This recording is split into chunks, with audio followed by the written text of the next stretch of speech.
سورہ آل عمران یہ صورت مدنی ہے اور اس صورت میں 200 آیتیں اور 20 رکوع ہیں۔ سب سے پہلے قرآن کی صداقت کا ذکر ہے کہ تورات اور انجیل کا انکار کرنے والے دنیا میں ذلیل ہو گئے۔ قرآن کے انکار کرنے والوں کی بھی یہی سزا ہوگی۔ قرآن کی آیات محکمات یعنی جن میں صاف صاف احکامات ہیں ان پر عمل کرنے کی ہدایت ہے، اور متشابہات میں غلطہ ہونے کی ممانعت ہے۔ اہل علم وہ ہیں جو اللہ اور آخرت پر یقین رکھتے ہیں، ثابت قدمی اور رحمت الہی نیز صحیح اعتقاد کے لیے دعا مانگتے ہیں۔ پھر غزوہ بدر کا ذکر ہے جس میں مسلمانوں کی تعداد کافروں کی نظر میں دو چند دکھلائی گئی۔ کافروں کا مال اور اولاد کچھ بھی کام نہ آیا۔ آل، اولاد، مال و دولت، سواریاں اور کھیتیاں وغیرہ دنیاوی زندگی کا سامان ہیں اور پرکشش ہیں، لیکن اصل ٹھکانہ اللہ کے پاس ہے، اور وہ جنت ہے جو مومنوں کے لیے ہے، اور وہاں سب سے بڑی نعمت اللہ کی رضا ہوگی۔ اللہ کے نزدیک سب سے پسندیدہ دین صرف اسلام ہے، جو ہدایت کا صحیح راستہ ہے اور جو قرآن و سنت کے ذریعے حاصل ہوتا ہے۔ اسلام انسان کی اپنی خواہشات اور خیالات کا نام نہیں۔ اب ان یہودیوں کا ذکر ہے جو انبیاء علیہم السلام کو اور ان علماء کو قتل کرا دیتے تھے جو صحیح دین پیش کرتے تھے۔ ایسے لوگوں کے اعمال دین و دنیا میں ضائع کرا دیے جائیں گے، اور ان کا یہ خیال کہ وہ یعنی یہود کچھ دن کے لیے دوزخ میں جائیں گے غلط ہے۔ آخرت میں عمل کے لحاظ سے جزا اور سزا ملے گی، اور خدا جس کو چاہے حکومت دیتا ہے اور جس سے چاہے حکومت چھین لیتا ہے، اور وہ بے حساب روزی بھی دیتا ہے۔ اللہ اور اس کے رسول کی اطاعت ہی میں فوز و فلاح حاصل ہو سکتی ہے۔ پھر حضرت آدم علیہ السلام، حضرت نوح علیہ السلام، حضرت ابراہیم علیہ السلام اور عمران کی اولاد یعنی موسیٰ علیہ السلام کی بزرگی کا ذکر ہے۔ حضرت مریم کی والدہ نے اپنی پہلی اولاد کو اللہ کی نذر کرنے کی دعا کی تھی، چنانچہ حضرت مریم کو عبادت کے لیے مخصوص کر دیا۔ زکریا علیہ السلام کی دعا کا ذکر ہے کہ ان کو حضرت یحییٰ علیہ السلام کی ولادت کی بشارت ہوئی، حالانکہ بانجھ پن اور کبر سنی کی وجہ سے امید نہیں تھی۔ پھر ارشاد ہے کہ حضرت عیسیٰ علیہ السلام خدا کے بیٹے نہیں تھے، اور یہود نے حضرت مریم پر جو تہمت لگائی تھی وہ بے بنیاد تھی۔ حضرت عیسیٰ علیہ السلام کی نبوت، کتاب اور معجزات کا ذکر ہے کہ وہ مٹی کا پرندہ بنا کر خدا کے حکم سے زندہ کر دیتے تھے، اندھے کو بینا کر دیتے تھے اور کوڑی کو صحیح کر دیتے تھے۔ لیکن عیسائیوں نے آپ کے ساتھ بد اعتقادی اور بد سلوکی کی روا رکھی، بلکہ آپ کے قتل کا منصوبہ بنایا۔ اللہ پاک نے حضرت عیسیٰ علیہ السلام کو ان کے دشمنوں سے نجات دلانے کا وعدہ فرمایا، اور ان کو آسمانوں پر اٹھائے جانے کا ذکر بھی فرمایا، نیز آپ کے دشمنوں کو کافر بھی قرار دیا۔ آدم علیہ السلام کے ماں باپ نہ ہونے اور عیسیٰ علیہ السلام کے باپ نہ ہونے میں اللہ کی قدرت کاملہ اور اختیار تامہ کا دخل ہے۔ یہ واقعات ہی ایسے ہیں اور سچے ہیں۔ اللہ ہی معبود ہے اور وہ مفسدوں کو خوب جانتا ہے۔ اب یہود کو توحید کی دعوت ہے، اور یہ کہ ابراہیم علیہ السلام نہ یہودی تھے اور نہ نصرانی تھے۔ ایسی تفریق مت کرو اور ابراہیم علیہ السلام کی طرح محض مسلمان بن جاؤ۔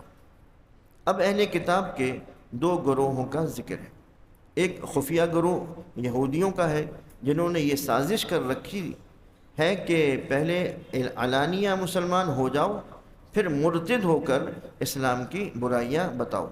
دوسرا گروہ وہ ہے جو لوگوں کی امانت رکھ کر کھا جاتا ہے اور کہتا ہے کہ غیر یہودیوں کا مال کھا لینا حلال ہے، اور قیامت میں اس کا مؤاخذہ نہیں ہوگا، حالانکہ اللہ تعالیٰ انہیں نہیں چھوڑے گا اور ضرور سزا دے گا۔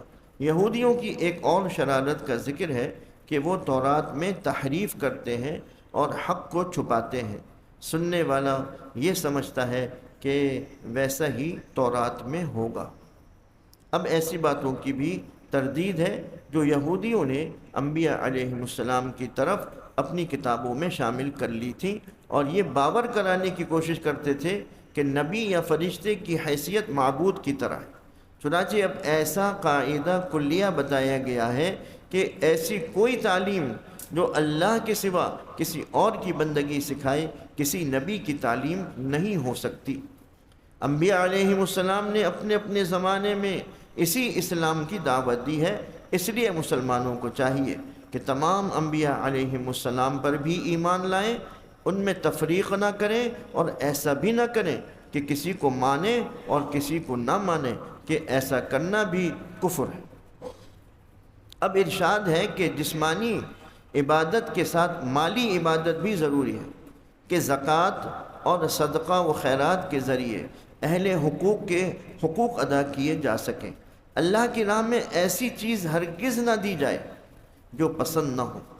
جس طرح گندگی کی صورت میں نماز ادا نہیں ہوتی، اسی طرح خراب مال سے زکوٰۃ و خیرات ادا نہیں ہوتی۔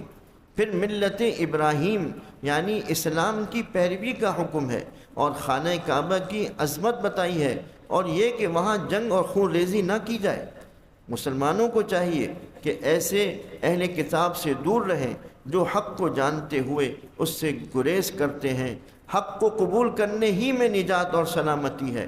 مسلمانوں کے لیے حکم آتا ہے کہ تفرقے بازی سے بچیں، اللہ کی رسی یعنی قرآن اور سنت کو مضبوط پکڑیں، کہ اسلام وہ نعمت ہے جس نے دشمنوں کو دوست بنایا اور عرب کے دشمن قبیلوں کو بھائی بھائی بنا دیا۔ تفرقہ بازی سے دنیا میں نامرادی اور آخرت میں سزا ہے۔ اب دنیا میں بہترین امت مسلمان ہے، اور یہ شرافت دعوت تبلیغ کی ذمہ داری کی وجہ سے ہے۔ امر بالمعروف اور نہی عن المنکر کریں، اور اس معاملے میں کسی سے نہ ڈریں۔ نیز دشمنان اسلام کی وفاداری اور وعدوں پر اعتبار نہ کریں۔ اب جنگ احد پر تبصرہ ہے، اور تمہید کے طور پر جنگ بدر کا ذکر ہے کہ کفار کے مقابلے میں مسلمان بہت تھوڑے تھے، لیکن ان کی ثابت قدمی اور تقوی کی وجہ سے اللہ تعالیٰ نے 5000 فرشتے جن پر جنگی نشانات لگے ہوئے تھے مدد کے لیے نازل فرمائے، اور مومنوں کو قلبی سکون عطا کیا۔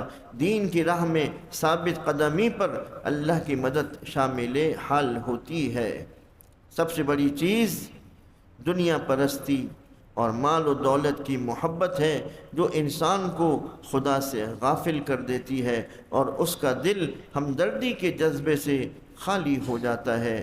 سودی لین دین اسی سلسلے کی چیز ہے، اور اسی لیے حرام ہے، بلکہ اس کا کاروبار بھی کفر کا ایک حصہ قرار دیا گیا ہے۔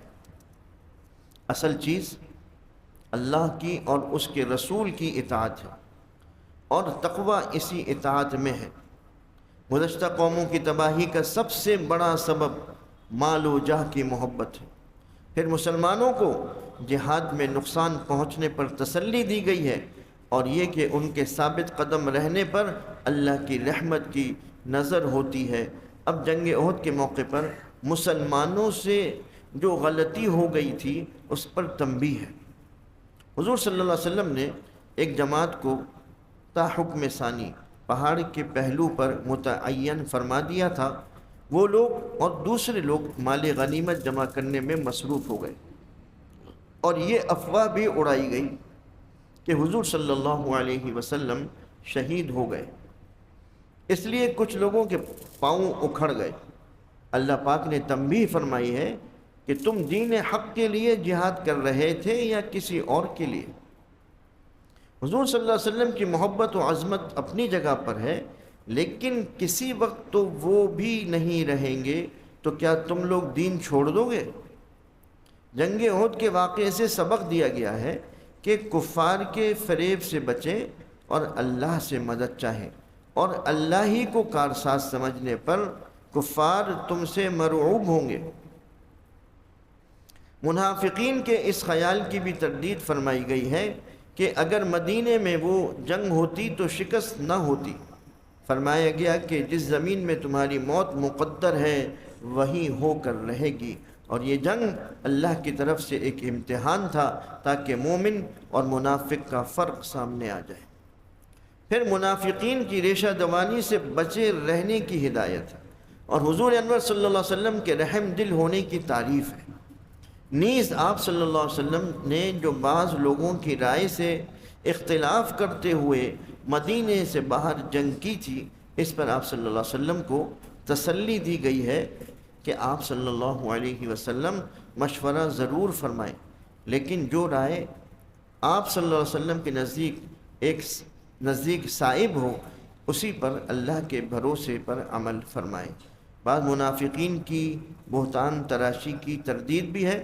رسول اللہ صلی اللہ علیہ وسلم کی بعثت صرف قرآن کو پیش کرنے، تزکیہ فرمانے، کتاب و حکمت کے علوم سکھانے اور گمراہی سے نجات دلانے کے لیے ہوئی ہے۔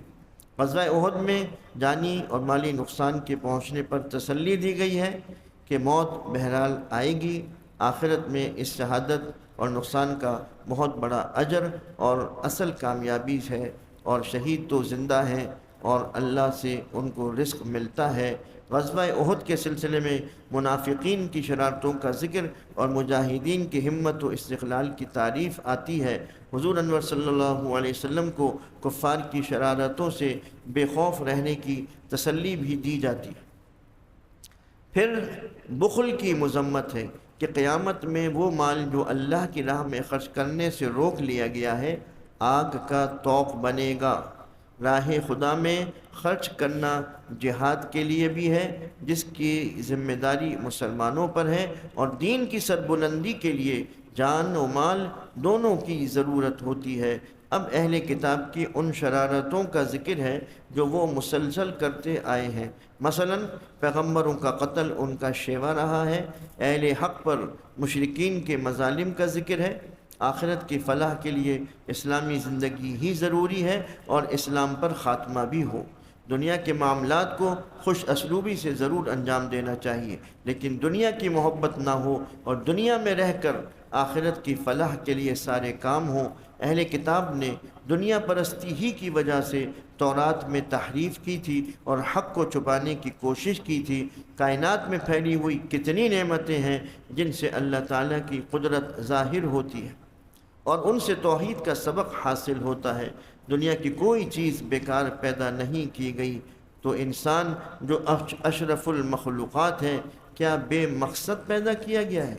اگر وہ بے مقصد نہیں تو پھر کیا ضروری نہیں کہ محاسبہ عمل ہو؟ آخر میں ہم کو دعائیں سکھائی گئی ہیں جن سے صبر، ہمت، اتفاق اور اتحاد کا سبق ملتا ہے۔ آخر دعوانا ان الحمد للہ رب العالمین۔